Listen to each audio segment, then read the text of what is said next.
সবচেয়ে বড় বুজুর্গ আব্বা আম্মাকে লক্ষ্য করেন, আব্বা আম্মাকে বেদানা খাওয়ান, আব্বা আম্মাকে একটু আপেল কিনে খাওয়ান, আব্বা আম্মাকে শিশুবেলায় আমাকে আপনাকে যেমন করে লালন পালন করেছে তেমন করে লালন পালন করেন।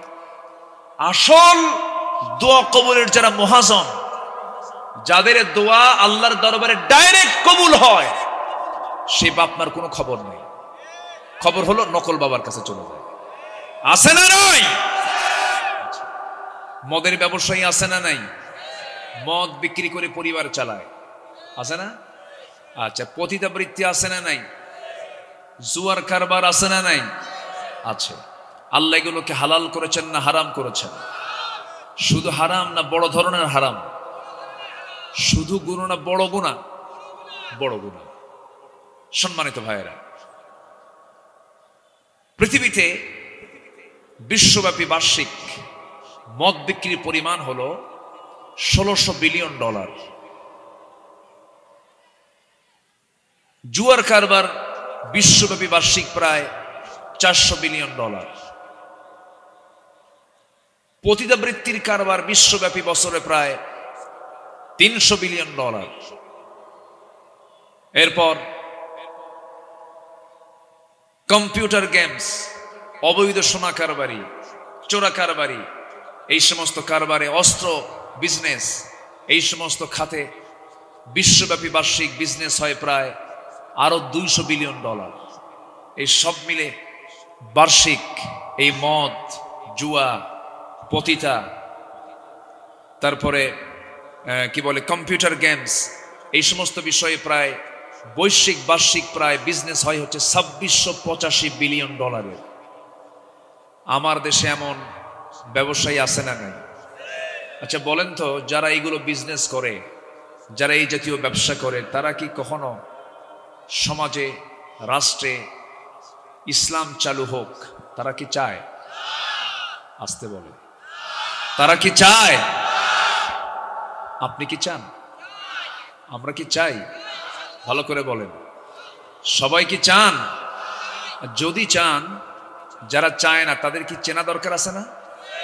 আসতে বলে, তাদেরকে চেনার দরকার আছে না নাই? যে ইমানদার শত্রুকে চেনে না, তার ইমান আনা এখনো ভালো করে হয় নাই। অনেক ইমানদার আছে বলে আমার কোনো শত্রু নাই, আমি নিরপেক্ষ, আমার কোনো পক্ষ নাই। পৃথিবীতে সেই সবচাইতে বড় শয়তান যে বলে আমি নিরপেক্ষ। ঠিক কিনা? আমাকে পক্ষ নিতে হবে। কার পক্ষ? আসতে বলবেন না, কার পক্ষ? ইমানদার একটা পক্ষ না? যে ইমানদার সে কি একটা পক্ষ না? আপনি নিরপেক্ষ বলবেন কেন? এরকম লোক আছে না? আচ্ছা, আমরা দল কারো করব না, দল করতেই হবে, সেই দল করতে হবে। কার দল?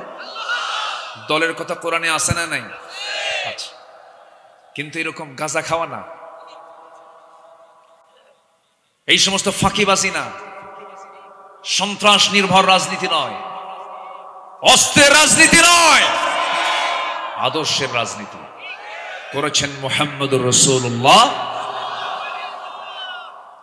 আল্লাহ রাব্বুল আলামিন বলেন, ওয়ালতাকুম মিনকুম উম্মাতুন ইয়াদউনা ইলাল খায়রি ওয়া ইয়া'মুরুনা বিল মা'রুফি ওয়া ইয়ানহাউনা আনিল মুনকার ওয়া তু'মিনুনা বিল্লাহ। তোমাদের ভিতরে এমন একটা দল অবশ্যই থাকা দরকার যারা সৎ কাজের আদেশ দেবে, অসৎ কাজের বাধা প্রদান করবে।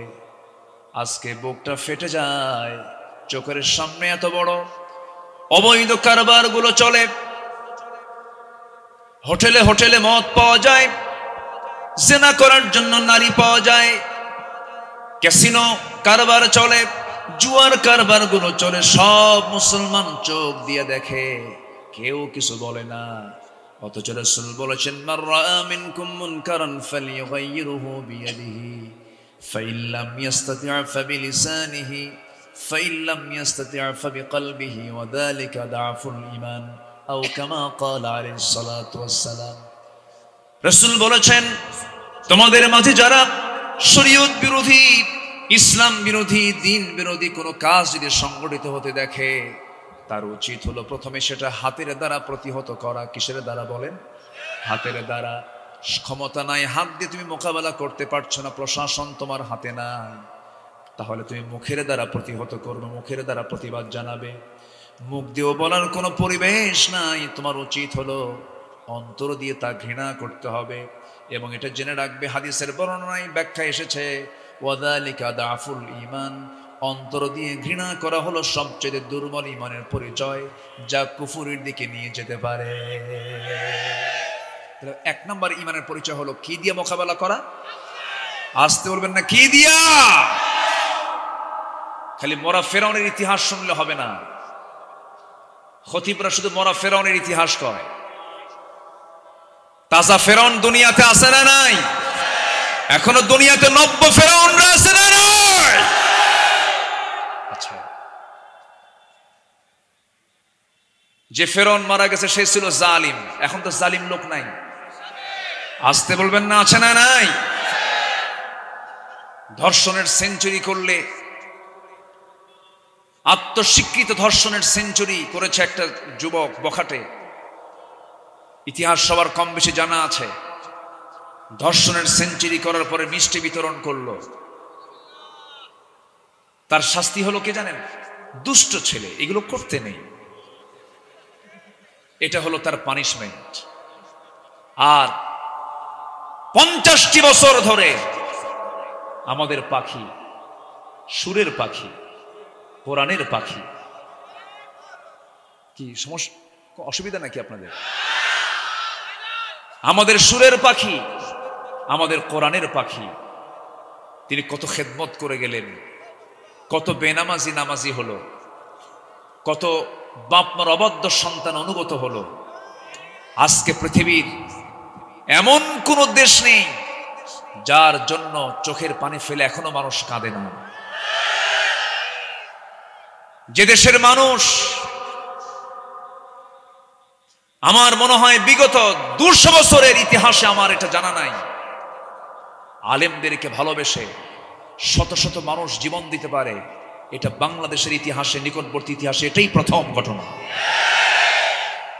সম্মানিত ভাইয়েরা, বিবেকটাকে যার নিরপেক্ষ রাখতে পারে না, তার ঈমান আনা এখনো হয়নি। বিবেক হচ্ছে পৃথিবীর সবচেয়ে বড় রাডার। বিবেককে নিরপেক্ষ করুন, ঈমানকে বিক্রি করবেন না। হক কথা বলবেন, সোজা পথে চলবেন। পুরস্কার দিবেন কে? আসতে বলবেন না, পুরস্কার দিবেন কে? আমি অন্যায় করব না, কাউকে অন্যায় করতে দেব না। এই জন্য কি একা চললে হবে না মিলেমিশে চলতে হবে? সেই প্ল্যাটফর্মের নাম হবে ইসলাম। সেই প্ল্যাটফর্মের নাম কি হবে? ইসলাম। মসজিদে নামাজ একা হয় না, জামাতে হয়। আমাদের মসজিদের ইমাম যিনি, তিনি কি পাওয়ারফুল ইমাম না পাওয়ারলেস ইমাম? কোন পাওয়ারফুল না পাওয়ারলেস? সকালে চাকরি আছে, বিকেলে নাই, ঠিক কি না? নামাজ একটু লম্বা করলে পিছন থেকে সভাপতি লোকমা দেয়, আয়াত বেশি একটু লম্বা বলে লোকমা দেয়, আছে না নাই? আছে। আজকে যদি ইমাম যদি পাওয়ারফুল হতো, সমাজে কোনো অশ্লীলতা, বেহাপনা, নোংরামি এগুলো থাকতো না। আমরা ইমাম দেখতে চাই পাওয়ারফুল। তিনি আমার নেতা হবেন যিনি মসজিদে নামাজ পড়াতে পারবেন, সমাজের নেতৃত্ব দিতে পারবেন। কষ্ট পাচ্ছেন? আলোচনা চালাই, আলোচনা চালাই, জোরে বলি ইনশাআল্লাহ। কিন্তু আমার কাছে মাঝে মাঝে মনে হয় কি জানেন, প্রেজেন্ট ওয়ার্ল্ডের মুসলমানদের অবস্থা কি জানেন? ইসলাম কিতাবে আছে আর মুসলমান কবরে গেছে। মুসলমান কই? কবরে। মুসলমান তো নাই। চোখের সামনে এতগুলো হারাম কাজ সংগঠিত হয়, আমরা চোখ দিয়ে দেখি। আচ্ছা, চোরের সাহস বেশি না বাড়িওয়ালার সাহস বেশি? হ্যাঁ না, কই? শক্তি কার বেশি? শক্তি কার বেশি? সাহস বেশি কার? চোরের না বাড়িওয়ালার? বাড়িওয়ালা। 10 চোর বাড়ি চুরি করতে আসছে, বাড়িওয়ালা একজন, বাড়িওয়ালা শুধু যদি বলে ধর, চোররা থাকবে? থাকবে? মারবে দৌড়। এই যে ধর, এই শব্দটা বলার মানুষ আজকে সমাজে নাই। আমার কথা কি বুঝে আসতেছে? আমরা সচেতন হব। জোরে বলি ইনশাআল্লাহ, আর জোরে বলি ইনশাআল্লাহ। যে বিবেক জাগ্রত হয় না, যে ঈমান প্রয়োজনে জ্বলে ওঠে না, যে ঈমান হকের পক্ষে কথা বলে না, যে ঈমান বাতিল দুর্গে আঘাত হানতে পারে না, এটা ঈমান নয়, ওটা মুনাফিকি। সম্মানিত ভাইয়েরা, সম্মানিত বন্ধুগণ, আমরা ঈমান এনেছি, আমরা কাউকে ভয় পাবো? ঈমান এনেছি আমরা কার উপরে?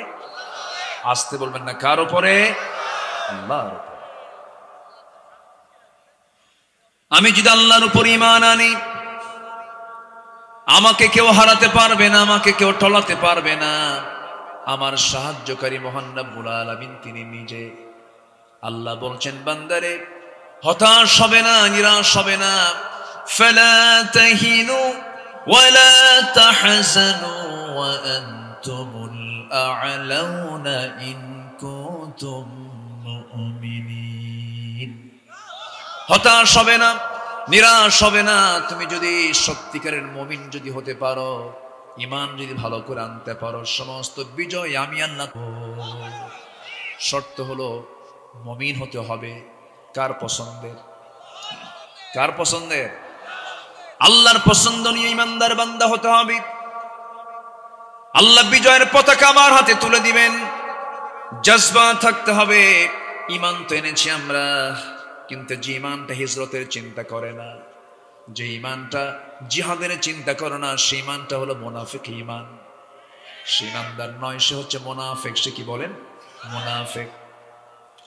আমার বন্ধুগণ, যদি কোনো বান্দা 5 ওয়াক্ত নামাজ পড়ে, রমজান মাসে রোজাও রাখে, হজও করে আসি, যাকাতও আদায় করে, মসজিদ মাদ্রাসায় পড়ে থাকে, তাহাজ্জুদটাও বাদ দেয় না, নফল রোজাও বাদ দেয় না, জিকির আজকারও তার কোনো বাদ নাই, কিন্তু আল্লাহর জমিনে দিন কায়েম হোক এটার জন্য সে জিহাদ করে না। আল্লাহর দিন কায়েমের জন্য সে তার জীবনের সম্পদগুলো, মালগুলো খরচ করে না। আল্লাহর ভাষায় সেই লোকটা হলো মুনাফিক, মুনাফিক, মুনাফিক। এরকম লোক আমার দেশে নাই তো? আসতে বলবেন না, আছে না নাই? একটু কান লাগান। আল্লাহ রাব্বুল আলামিন বলছেন, বান্দারি আমি তোকে টাটকা মুমিনের খেতাব দিয়ে দিলাম, তুই আসল মুমিন, তুই 4টা কাজ করবি, এবং 4টা কাজের ফলাফল হলো আমি আমার পক্ষ থেকে তোকে 2টা পুরস্কারে পুরস্কৃত করব। আল্লাহ রাব্বুল আলামিন বলেন, ওয়াল্লাযীনা আমানু ওয়া হাজারু ওয়া জাহাদু ফি সাবিলিল্লাহ ওয়াল্লাযীনা আওয়াউ ওয়া নাসারু والذين آووا ونصروا أولئك هم المؤمنون حقا لهم مغفرة ورزق كريم জোরে বলুন আল্লাহু আকবার। আল্লাহ রাব্বুল আলামিন বলেন, নিঃসন্দেহে যারা, ওয়াল্লাযীনা নিঃসন্দেহে যারা, আমানু ঈমান আনবে, ঈমান যারা পাকাপোক্ত করে আনবে, যে ঈমানের মধ্যে কোনো শিরিক থাকবে না, বিদআত থাকবে না, কুফর থাকবে না, যে ঈমানদার মাজারে গিয়ে সেজদা দিবে না, যে ঈমানদার মাজারে গিয়ে টাকা দেবে না। মাজারে টাকা দেওয়া লোক আমার দেশে আছে না নাই? আচ্ছা, কোন পীর কি মাজারে টাকা দেয়? কোন পীর সাহেব?